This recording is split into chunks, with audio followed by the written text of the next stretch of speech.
ये परम पुरुषार्थ है, इसी से भगवत प्राप्ति हो जाएगी, और ज्यादा प्रपंच करने की जरूरत नहीं। क्षमावशी कृतिर्लोके क्षमया किम न साध्यते शांति खड्गः करे यस्य किम करिष्यति दुर्जना। जब तुम धर्म मार्ग में चलोगे तो दुर्जन लोग तुम्हें परेशान करेंगे। तुम्हारे पास ढाल और तलवार है जैसे, तो शत्रु को परास्त कर दोगे, उसके वार को सह लोगे। तो ढाल क्या है? क्षमा। आपको जब कोई गाली दे, अपमान करे, तो अपने भजन को बचाने के लिए क्षमा रूपी ढाल का प्रयोग करो। और दुर्जन जब प्रहार करते हैं, निंदा करते हैं, अंदर से बाहर से, अंदर से काम क्रोध आदि, तो शांति रूपी तलवार से काट दो। शांत रहो, चुप रहो, क्षमा कर दो। क्षमा रूपी ढाल, शांत रूपी तलवार, इससे आप क्रॉस करते हुए चले जाओगे भगवत मार्ग में आगे। स्वर्ग के देवता, बड़े बड़े देवता जिसको नमस्कार करते हैं, वो कौन सा पुरुष होता है? बोले वो दो प्रकार के होते हैं। एक होते हैं जो बलपूर्वक दंड देने में क्षमता रखते हैं, पर उनका अपमान निंदा करो वो सह लेंगे, और निर्धन होने पर भी, अवसर आने पर सब कुछ लुटाने के लिए तैयार हैं। इन दो पुरुषों को बड़े बड़े देवता भी नमस्कार करते हैं। गरीब होने पर भी दान देने का उत्साह, और बलवान होने पर भी सहनशीलता। दूसरे के द्वारा किया हुआ निंदा अपमान आदि मौन होकर सह लेते हैं, यद्यपि सामर्थ्य उनमें दंड देने की है। गरीब होते हुए भी दूसरों को खिलाने पिलाने, दान देने का उत्साह, इन दो को बड़े बड़े देवता भी नमस्कार करते हैं। द्वांभसी निवेष्टव्यो गले बद्ध्वा दृढ़ाम शिलाम धनवंत मादातारम दरिद्रम चा तपस्विनम। ये दो मरे हुए ही समझो, संसार में जीवित है, पर इसका अर्थ सीधे होता है कि गले में पत्थर डालकर डूब के मर जाने वाले स्वभाव वाले हैं। क्या? जो धनी होने पर भोग विलासिता में पैसा खर्चा करते हैं। एक होटल में गए, लाखों रुपए खर्चा कर दिए। अरे 250 ग्राम आटा नहीं खा सकते हो? कितने का 250 ग्राम आटा होता है? 1-2 कटोरी दाल सब्जी ले लो, 2-4 रोटी ले लो, खा लो। प्रकृति के पैसे को बर्बाद करते हो। 5 लाख उड़ाया है, 5 लाख में 500 आदमी खूब बढ़िया भोजन पाते और बढ़िया स्वस्थ रहते। ऐसे विचार करना चाहिए। दुर्गति किनकी होती है? जिनको इस जन्म में धन मिला और वो दूसरों की सेवा में, भागवतिक सेवा में न लगाकर भोगों में लगाते हैं। पीछे वाले श्लोक में था, कह द्वाविमो पुरुषो राजन स्वर्गस्योपरि तिष्ठितः प्रभुश्च क्षमया युक्तो दरिद्रश्च प्रदानवान। जो गरीब होकर दूसरों को दान देने का उत्साह रखता है वो, और जो बलवान होने पर दूसरों को क्षमा कर देता है वो, इन दो को देवता भी नमस्कार करते हो। देवलोक के भी ऊपर गति पाने वाला है। और इन दो को, जो धनी होने पर, धन होने पर भी साधु सेवा, गौ सेवा, भक्त सेवा या समाज सेवा में ना देकर वो उड़ाता है नाना प्रकार के काम भोग, विषय भोग, मनोरंजन में। ऐसा नहीं कि प्रकृति का धन तुम्हें मिला, तुम उसके स्वामी हो, जो चाहो कर लो। तुम सिर्फ मुनीम हो, स्वामी तो भगवान है। हिसाब से चलो, नहीं सब छीन लिया जाएगा। जो धनी होने पर मदांध होकर गलत जगह धन खर्चा करता है, मैं इसका स्वामी हूं, और सही ढंग से उसका खर्चा नहीं, सो धन धन्य प्रथम गति जाकी। अरे कितने ऐसे बीमार लोग हैं जिनके पास अर्थ व्यवस्था नहीं। कितने भूखे लोग ऐसे हैं जिनके पास भोजन व्यवस्था, हम कह रहे हैं बहुत वास रहित लोग हैं जिनकी वास व्यवस्था नहीं। तुम्हारे पास धन बड़ा है, अरे कितने कितने करोड़ ऐसे मनोरंजन में। पूरे भारत में एक एक कुटिया बना दो, एक एक गांव में, तो एक एक परिवार तो रह जाएगा।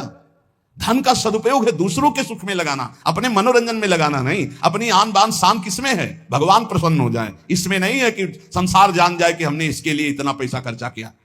दुर्गति होती है। धन अगर वो धर्म विरुद्ध आचरणों में जा रहा है, तो तुम स्वामी के द्वारा दिए हुए धन का अपमान करो। तुम स्वामी नहीं हो, लक्ष्मीपति नारायण है, तुम थोड़ी हो। तुम तो मुनीम हो, तुम्हें केवल पुण्य बल से उतना अधिकार मिला है, छीन लिया जाएगा, देख लेना। इसी जन्म में दोनों क्रियाएं देखी गई। मदोन्मत्त हो जाने से श्री वैभव अंतर ध्यान हो जाता, खत्म खेल, पूरा जीवन जेल में काटो। और जो दरिद्र होने पर कष्ट सहकर भगवान नाम जप करके अपना काम नहीं बना लेता है, भोगों के लिए ललचाता हुआ दूसरों की चाटुकारिता करता है, दोनों मरे हुए पुरुष हैं ये, मरे हुए। जिन हरि भगत हृदय नहीं आनी, जीवित सब समानते प्राणी। हरणम च परश्वानाम परदाराभिमर्शनम सुहृदश्च परित्यागस्त्रयो दोषा छयावहा। महान धर्मावतार भगवान की परम प्रेमी विदुर जी, ये जो दूसरे को फुसलाकर या जबरदस्ती या किसी भी प्रभाव से दूसरे की संपत्ति का अपहरण करते हैं, या मित्र की पत्नी या व्यवहार बनाकर या प्रलोभन करके दूसरे की स्त्री के साथ सहवास करते हैं, और जो अपने मित्र के साथ दगाबाजी, धोखाबाजी, सुहृदों का परित्याग करते हैं, इनको निश्चित दुर्गति प्राप्त होती है। ध्यान से सुन लो, यही निर्णय करने वाले हैं। धर्मराज का सीधा अवतार विदुर जी हैं, और धर्म का अंशावतार युधिष्ठिर जी हैं। सीधा धर्मराज ही आए हैं विदुर जी के रूप में। वही कह रहे, हरणम च परश्वानाम परदाराभिमर्शनम, में बहुत बड़ा पाप है। अपनी भागवतिक पद्धति से स्वीकार की हुई अर्धांगिनी के सिवा किसी माता बहन की वो तुम्हारी दुर्गति कर देगा, या अपने पति के सिवा किसी और, वो तुम्हारी दुर्गति कर देगा। पर दाराभिमर्शनम, आयु क्षीण हो जाती है, श्री क्षीण हो जाती है। आपको लगता है, कहते हैं कुछ लोग ऐसा कहते हैं कि आप जो जो वर्णन करते हो वो सब उसमें बड़े मौज से है। तो हम तुमको बताया है आखिरी इच्छा पूर्ति की जाती है मरने वाले की। इनकी आखिरी इच्छा है तुम अजर अमर तो हो नहीं तो देख लेना इनकी क्या गति होगी।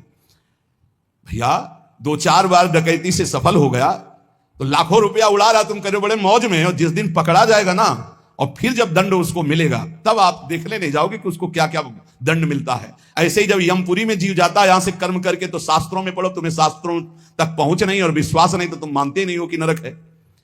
जो दूसरे का धन अपहरण करता है, दूसरे की स्त्री का संसर्ग करता है, मित्र बना करके, व्यवहार बना करके पराई स्त्री के साथ सहवास करता है या पराय पुरुष से सहवास करता है, जो अपने सुहृद मित्र को धोखा देता है, परित्याग करता है, ये सब नरक जाने वाले पाप हैं। भक्तम च भजमानम च तवास्मीति च वादिनम त्रिनेतात शरणम प्राप्तान विषमेपि न संत्यजे। जो तुम्हारा भक्त हो, तुम्हारी सेवा में रहा हो और एक बार हृदय से कह दिया कि मैं आपकी शरण में हूं, ऐसे 3 प्रकार के मनुष्यों के संकट आने पर पूर्ण रूप से सहयोग करना चाहिए। गृहस्थ में अपने कुटुंब में जो सबसे बूढ़ा हो उसको सबसे पहले भोजन देना चाहिए, धर्म का आदेश है। यहां बहू और लड़का कॉफी और समोसा और चाय छान रहे और बूढ़े टुकुर टुकुर हेर रहे हैं, अगर कुछ कहें भी तो डांट देंगे, तुम्हें घर में तो रहना है, बना लेना, चाय पी लेना, हमें ऑफिस जाना है, और ज्यादा बात किए तो 2-4 थप्पड़ मार दिए मां के, पिता के। कुटुंब में सबसे पहले भोजन का अधिकार किनको है? गरम गरम भोजन बना के पहले वयोवृद्ध, फिर दूसरा अधिकार बच्चे, फिर तीसरा अधिकार अपने जो आए हुए जन हैं, जो घर के जन हैं। बनाने वाला सबसे बाद के, ये नहीं कि बनाने वाला पहले चक्क छान के फिर जो बनाया सो परोस दिया। ये वो रसोई में कभी कमी नहीं हो सकती जो ऐसी रसोई होगी। एक अन्नपूर्णा जी का कृपा प्रसाद होता है उस रसोई में। रसोई में कभी भोजन पाया ना जाए, रसोई कभी झूठी ना हो, बाहरी कोई रसोई देख ना पावे, रसोई पर्दे में रहे और पवाते रहो आप। देखो अन्नपूर्णा कैसे आप पर कृपा करती है। लेकिन यहां तो ऐसे दलित दुराए की हद है, हद है। वो उतार के रखा, धुआं निकला, मुंह में डाल के खा रहे हैं, वहीं खा रहे हैं, परोसा। ना भगवान से मतलब, ना भगत से मतलब है, ना बूढ़ों से मतलब है, ना ऐसी दलिद्रता छाई हुई है रसेंद्री जनेन्द्री की, पूछो मत। ध्यान से सुने, इसीलिए महापुरुषों के वचन सुना रहे। आज से जो सुन रहे हैं, भोजन में सबसे पहला अधिकार रसोई में वयोवृद्ध का है। हम कह रहे ठाकुर जी को भोग लगा दिखा के उनको पवाओ, पहले बच्चों को पवाओ, जो और अपने जन उनको। रसोई करता वो सबसे बात के, जो घर का स्वामी बनने का अधिकार रखते हैं उनको सबसे बात के पाना चाहिए, पहले सबको पवा देना। मुखिया मुख सो चाहिए, खान पान सो एक भी ऐसा कोई भोजन का पदार्थ ना हो जो किसी को ना दिया गया हो। छुपाव नहीं होना चाहिए। रसोई में जो बने सबको, पंगत में जो परोसा जाए सबको नहीं परोसा ही ना जाए, ध्यान रखना, नहीं इससे अपराध लगता है। 20 को कुछ और, 30 को कुछ और, 50 को कुछ और, ऐसा एक मुखिया मुख सो चाहिए, खान पान सो। घर में जो चीज बनाओ वो सबको बराबर दो। ऐसा नहीं होना चाहिए कि आप अपने लिए कुछ अलग, उनके लिए कुछ अलग। जब अपनी मोह वृत्ति होती है, सत्संग का ज्ञान नहीं होता तो अलग अलग होता है, बहुत विचित्र होता है, बड़ा अपराध बनता है। दूसरा, अपने संबंध में जो संकट में पड़ा हो तो बिना बुलाए अपने आप जाकर उसका सहयोग करना चाहिए। तीसरा, यदि अपनी बहन संतानहीन हो, व्यवस्था ना हो और वो अपने पास रहना चाहिए तो आदर के साथ पूरे जीवन उसको रखना चाहिए। भगवान धर्म स्वरूप विदुर जी कह रहे, अगर गृहस्थी में रहकर ये 4 आचरण संभाल ले जो अभी बोले गए और नाम जप करे तो भगवान की प्राप्ति निश्चित है। बड़े बूढ़ों को भोजन में सबसे पहला अधिकार है। बड़े बूढ़े भगवान साक्षात, मातृ देवो भव, पितृ देवो भव।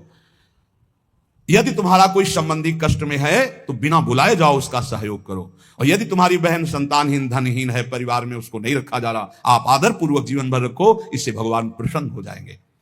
षट दोषा पुरुषेणे हातव्या भूत विच्छता, निंद्रा तंद्रा भयम क्रोधम आलस्यम दीर्घ सूत्रता। ये 6 दोष जिसमें होते हैं उसे भगवत सिद्धि प्राप्त नहीं होती। परमार्थ की उन्नति चाहने वाले, भगवान को प्राप्त करने वाले को ये 6 दोष त्याग देना चाहिए। महात्मा विदुर जी कहते हैं क्या? पहले निद्रा त्यागने का मतलब उचित निद्रा, 4 घंटे 5 घंटे। इसके बाद 6 घंटे उसके आगे जुड़ता है जो बहुत मेहनत करता है। 7 घंटे उसके आगे जुड़ता है जो गृहस्थी में है, थोड़ा भी परमार्थ में अगर अभी चलना शुरू किया है। इसके आगे जो सोते हैं वो भगवान जाने। और कलयुग की रीत ऐसी हो गई, वो कह रहा था कि हम सबको नरक पहुंचाएंगे। सूर्य उदय होते समय जो सैया में पड़ा सोया होता है, उसकी बुद्धि, उसकी स्त्री, कीर्ति, आयु, ये सब नष्ट होता है। और प्रायः इस समय हमें लगता है कि 100 में 30 जगते होंगे और 70 सोते होंगे सूर्य भगवान के उदय होने, या और प्लस हो सकता है, और प्लस हो सकता है। 4 बजे जग जाए वो तो बहुत बड़ी बात है। हम कह रहे हैं 5 बजे, हम कह रहे हैं ऐसे जग जाओ कि सूर्य भगवान उदय हो रहे हैं, आप जल्दी से नहा धो के 2 चुल्लू अर्घ तो दे दो। भुवन भास्कर पधारे, अर्घ देने की तो बात जाने, तो 11 बजे दिन तक सोते हैं। हमें लगता है इनकी जिंदगी क्या है जो 11 बजे दिन तक सोते। 11 बजे तो विश्राम का समय दूसरा आ जाता है। 1 बजे रात के जगे तो 11 बजे तो थोड़ा विश्राम का समय आ जाता है। ये 11 बजे तक जगते होंगे तो राजभोग कब पाते होंगे? इनका शयन भोग तो निशाचरी ही होता होगा रात्रि में 11 के बाद, नहीं 2 बजे सोते होंगे। 3, 4, 5, 6, 7, 8, 9, 10, 11, मतलब कम से कम 9 घंटे सोते हैं।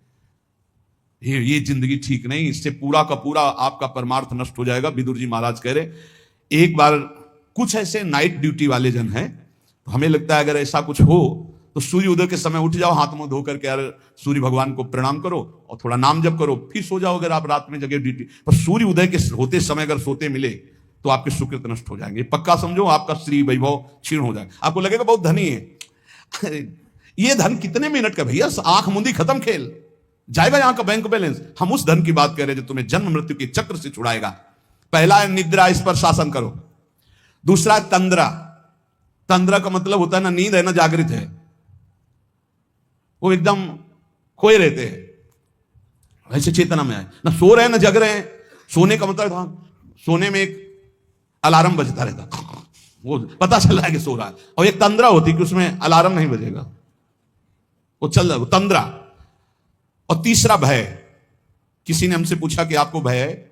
मुझे लगता है आपको कभी कोई भय नहीं, क्योंकि आपका सत्संग सुनते हैं। हम कहा एक भय है, एक भय हर समय बना रहता है कि लाखों की श्रद्धा है, हे भगवान कभी हमारे द्वारा मन वचन कर्म से ऐसा कोई कार्य न बन जाए जिससे किसी की श्रद्धा नष्ट हो जाए, उसका भगवत मार्ग रुक जाए। बस एक बात का भय रहता है, हमारे द्वारा कहीं कोई ऐसी वचन न निकल जाए, किसी को पीड़ा पहुंचे, हमारे द्वारा कोई ऐसा कर्म न बन जाए जिससे किसी की श्रद्धा नष्ट हो जाए। क्योंकि संतों पर श्रद्धा बहुत समय के बाद होती है। समय समय पर ऐसा भगवान का एक संत की क्रिया से लाखों संतों की प्रति अश्रद्धा हो जाएगी। हे प्रभु कभी हमारे द्वारा ऐसा आचरण न बने, हमारे वचन ऐसे न निकले, हमारा कोई ऐसा भाव न हो जिससे किसी की श्रद्धा का नाश हो। इस बात से भय लगता है। बस किसी की श्रद्धा नष्ट ना हो, हमारी गति दुर्गति को से कोई फर्क नहीं, सामने वाले की गति ना बिगड़े, उसका भाव मंगल मन रहे, हमारे अंदर कोई ऐसी वार्ता ना आ जाए, कोई ऐसा दोष ना आ जाए जिससे किसी को भाव बिगड़ जाए। बस एक भय रहता है, और ये भय भजन बढ़ाने में काम आता है।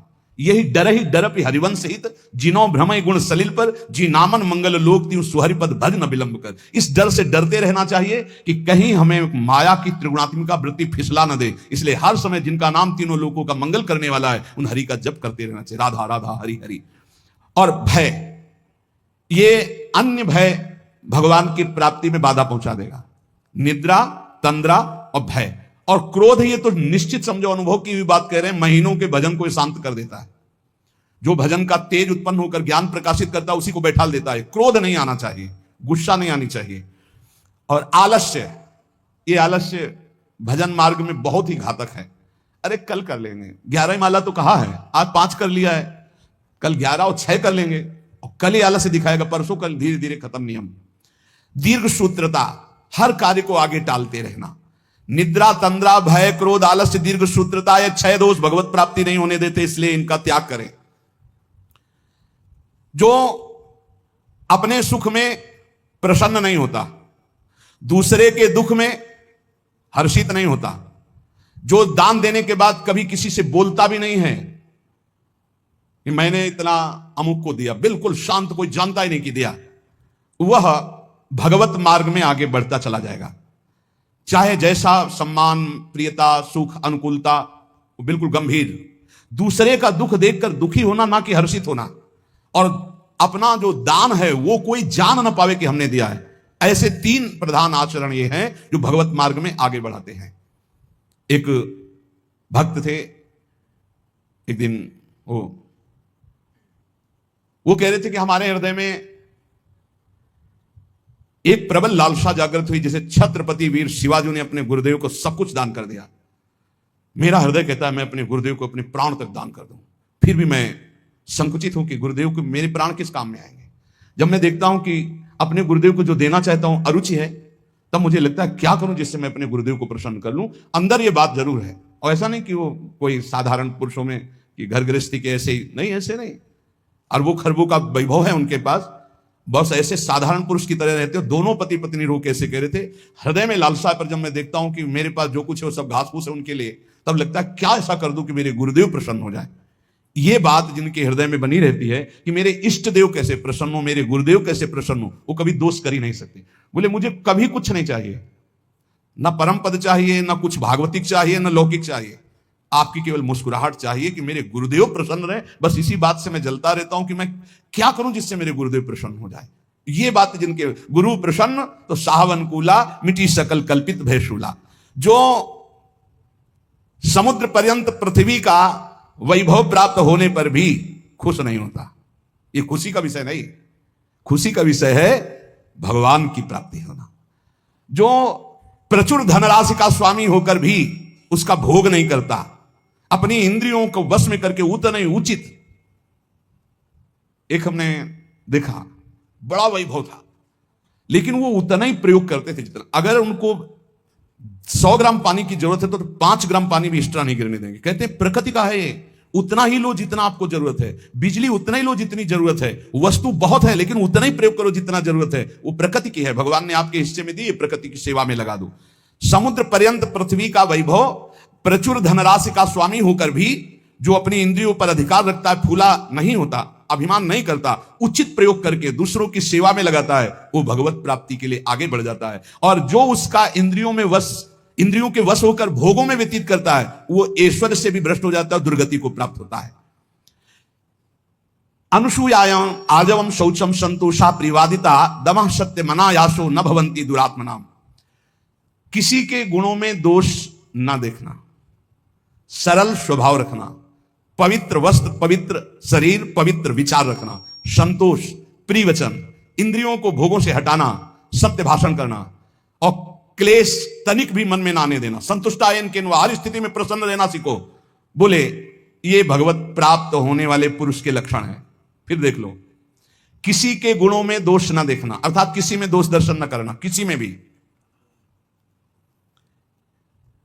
एक ने 2-3 दिन पहले एकांतिक में प्रश्न किया कि हमारा संतों के प्रति दोष दर्शन होता है, क्यों, क्या आपको दोष दर्शन होता है, क्या आप संतों से? पता नहीं, ऐसे ही मन हमारा नहीं। तुमका तुम्हारा मन पापी है इसलिए दोष दर्शन करता है, पाप है तुम्हारे अंदर इसलिए दर्शन होता है। अगर पवित्र हो जाए, अभी चश्मा ठीक हो तो देखो आप। बोले कई बार जैसे सत्संग सुनते हैं, सब बातें सुनते हैं तो विश्वास नहीं होता, तो अशुभ कर्म करने वाले को विश्वास होगा, पापात्मा को विश्वास होगा। पापवंत कर श्रेष्ठ स्वभाव भजन मूर्ति भाव न खाओ। अशुद्ध आचरण करोगे, दूसरों पर दोषारोपण करोगे। अभी अपना चश्मा ठीक कर दे, भगवान के सिवा कोई नहीं है, सच्चिदानंद प्रभु के। बोले मन मेरे वश में नहीं। हमका नहीं, उसको डांटिए। बोले नहीं है वश में, तो हमका आप अपनी बेटी की तरफ गंदी दृष्टि से देख सकते हो? बोले नहीं। हमका बहन की तरफ? बोले नहीं। तो गुरु की तरफ कैसे देख सकते हो? केवल बकवास। ऐसा तुम्हारा मन है? अगर ऐसा मन है कि जो तो फिर ऐसा भी कर सकता है, नहीं तो फिर ऐसा कैसे कर सकता है? शासन में एक तरफ छूट दे दो, एक तरफ उसको नहीं, ऐसा नहीं। मन पर शासन बुद्धि का हो और बुद्धि पर शासन शास्त्र और सदगुरुदेव का हो, तब चलता है। किसी के भी गुणों में तुम्हें दोष देखने का अधिकार नहीं है। तुम अपने दोष देखो। बुरा जो देखकर मैं चला, बुरा ने मिलिया कोई, जो दिल खोजूं आपनो तो हम सब बुरा न हो। पक्की बात है, ईमानदारी से। अगर बुराई देखने चलो तो अपने हृदय रूपी महल में घुस के देखो तो अभी पता चल जाएगा। अनुसूया, किसी के गुणों में दोष देखना है सबसे बड़ा छिद्रान्वेषण, सबसे बड़ा भगजन मार्ग में बाधक भाव है। कभी इसको अंदर मत आने देना। आ जाए तो तत्काल प्रभु से प्रार्थना करना।